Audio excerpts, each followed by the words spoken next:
Alright, we got Lego Akbar. He's what, about 1.5 inches tall or so.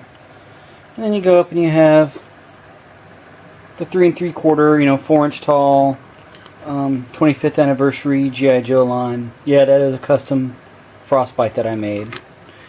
He is awesome. And then you go up and you have your, 10-inch or so Matchbox Voltron. And then you have, the Defender of the Universe. That is crazy. Craziness, I tell you. I just can't stop comparing this guy. Look at that. Ridiculous. Ridiculous. So, it's got a cool little face sculpt in there and everything. Just too bad the mouth doesn't open up just a tad more. Alright, let me show you the definition of ridiculous. Okay, not only is the new Mattel Voltron enormous, it's like the size of a small child.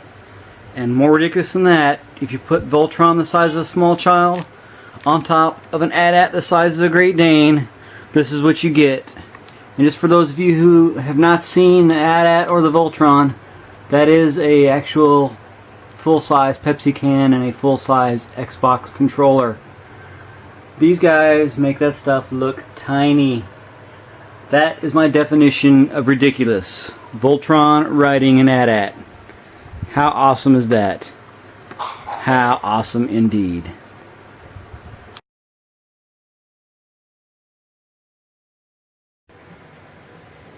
Okay, the lines are pretty easy to put into limb form. When it comes to the arms, just have to fold up their arms. Like so. It's a shame they don't go all the way up, but that's how they were designed. Rear legs, like so. And of course the cockpit comes open. And then of course the requisite other leg comes down. Yeah, that's how it is with this guy. Alright, just like so. Like that. Same thing for the red line. And you can't set it down, you gotta lay it down on the side. Oh, and the tails actually, because the green was already tucked in. The tails on both of them, you just have to flip open a panel, and then the tails just fold up and slide there. And it's spring loaded, so when you hit the reset button, it actually, that's the worst part of this whole set. Alright. Let's get them ready. For the legs, same kind of thing. You just got to fold up the legs. Now the tails on these, not spring loaded, they just collapse into the lion's back. Like so. Like so. Like so. And then with these lines, you got to flip out when you get ready to do the feet. There's other stuff you got to do, but we'll do the initial transformation, then we'll go back. Same thing with the yellow.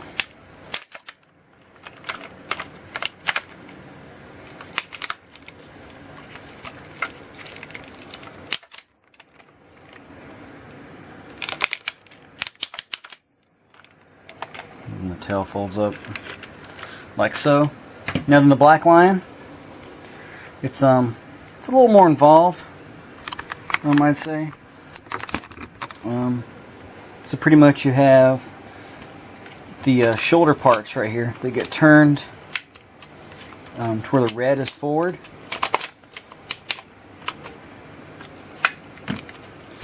And if you will fold the paws up part of the way, just to get it around, like so, to where it lines up, it locks in place.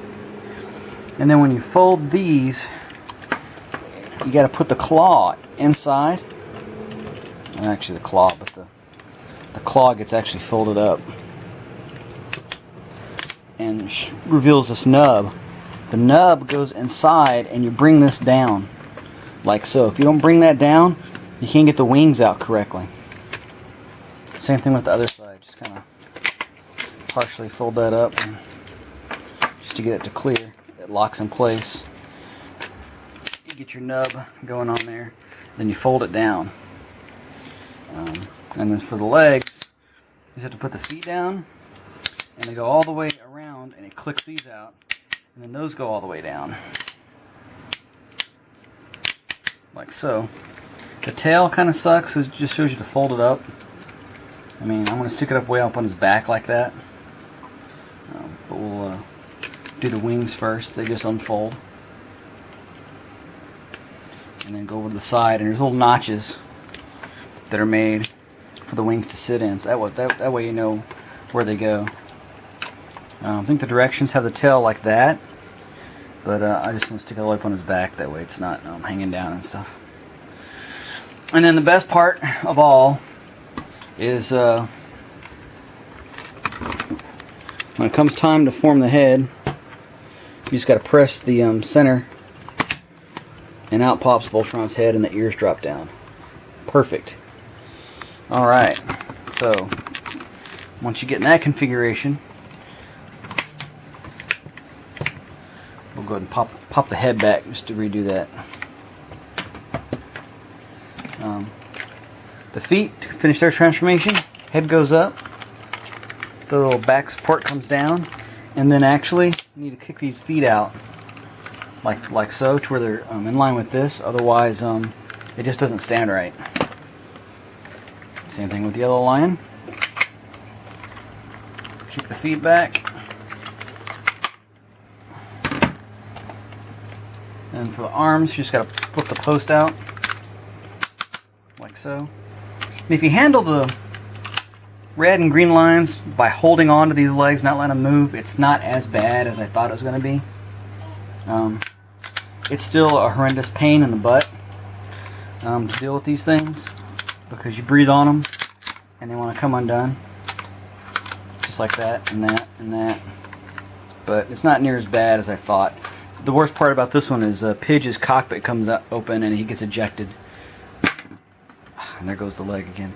Alright, so we got the feet and legs. Oh, got the body. That's snapped in. You got the red line. Let's see if I can angle this up here. Not quite, not quite. There we go. And there goes that. And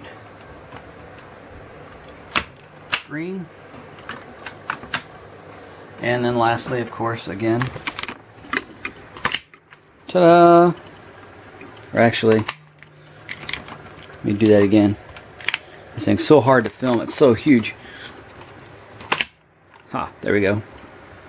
The only problem with this is that the face should have come down a little bit more. Like the sculpt is in there, everything's there. Just the neck should have been up just a little bit, or they should have put a little recessed part in here a little bit, or something should have been tweaked just a little bit, just to get that little bit extra, probably just a little bit more than what it's folding down right now, even when I push it. And that would have been perfect. But yeah, otherwise it's a good sculpt. It's not bad. He's got a good bit of articulation too, considering.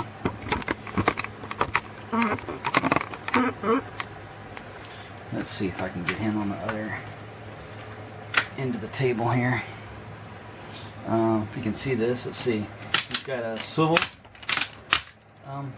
bicep, and there goes Pidge's cockpit. It does swing out and in. It does have the elbow joint, and the heads do swivel. He still has a nice ratchety waist joint. Of course, the head swivels, and it can look up a little bit, but you're going to close the head doing so. So it's kind of like a non point of articulation. Take this right out of the way. As far as the legs go, they'll kick all the way out to the side, and they'll kick all the way forward, all the way back, like so. Unfortunately, the knees only go that far forward, but then they go that far the other direction. I don't get it. It bends more that way than it does this way. It doesn't make any sense. It does have a swivel. not the waist swivel, swivel right there, and that's basically it. He does have kind of a weird, kind of a stance like that, but if you get it to where everything's like all lined up nice and straight, yeah, he really like looks funny. You can, if you have his paws down like that, it actually kind of really puts him off balance and really has him leaning forward. So, but yeah, all in all, I mean, as a set, the only complaints that I actually have are on the basically on the green line, because this thing just comes undone like nobody's business. I don't know what it is about my mold on this, but it's way worse than the red line is. As a action figure, he really needed the bicep swivel right there. That would have been awesome for his posability. I mean, you can still get some cool poses, but that really kills it. That and the fact these legs, actually the whole arm is kind of just jacked up. Like if they would reissue these two as a set, I'd buy a corrected reissued pair. No problem. I'd spend $60-$75 to get corrected arms, or turn these in and get a redone arm, but I seriously doubt they're going to do that, because the transformation just looks wrong. These legs are way too springy, and then the cockpit comes open way too easily. But yeah, all in all, not too bad. I mean, considering, but definitely the last action figure that I spent that much on was a little bit shorter. I mean, I spent what, $600 on this guy, and this one was $300. So if you're just a size person, you know, go for the Voltron, right? But you know, the Devastator, not Devastator, was still pretty cool. And you got to bust it out into 6 payments. So anyway, yeah, I mean, he's not horrible. I mean, that is like the one thing, though, is the red and green line. Just not wanting to keep their legs where they need to be. That part just kind of suck a little bit.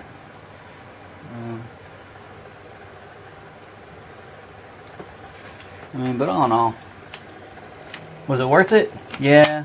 Was all the complaints that we made as on the individual lions what we thought they were going to be when it came to the actual large Voltron? Yeah.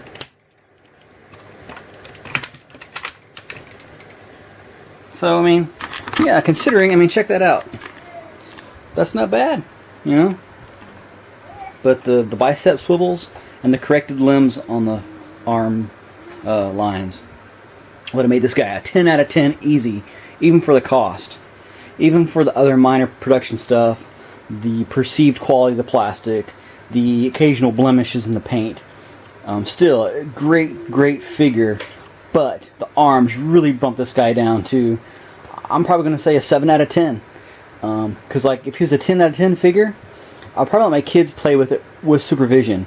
But because they're probably going to end up breaking the doors off the lions and probably using the feet in some manner to scratch up the yellow paint around the shoulder there, I probably won't let them mess with it very much. But you know, those two problems, and well, if the problem on the two lines had been fixed, he'd have been an awesome 10 out of 10. But I'm only going to go with 7, mainly just because of those two. So Mattel, close, but not quite, you know, not quite awesome, but still not too bad. So hopefully we get I hope, Scott, we get somehow somebody sees to get us a replacement set of lions, or an aftermarket kit would be great. Yeah, there you go. Finally, after all these months, Voltron, Defender of the Universe.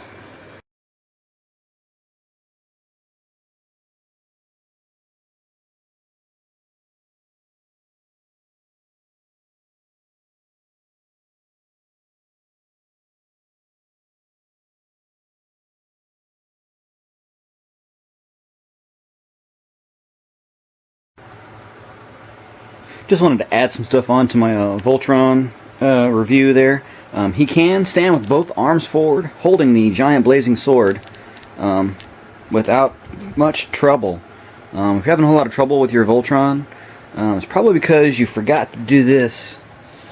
If you look closely at the line there, it shows you to fold down the heel spur and also bring the claws back, and it's kind of not really blatantly apparent, but your configuration on your lion's feet should be just like this.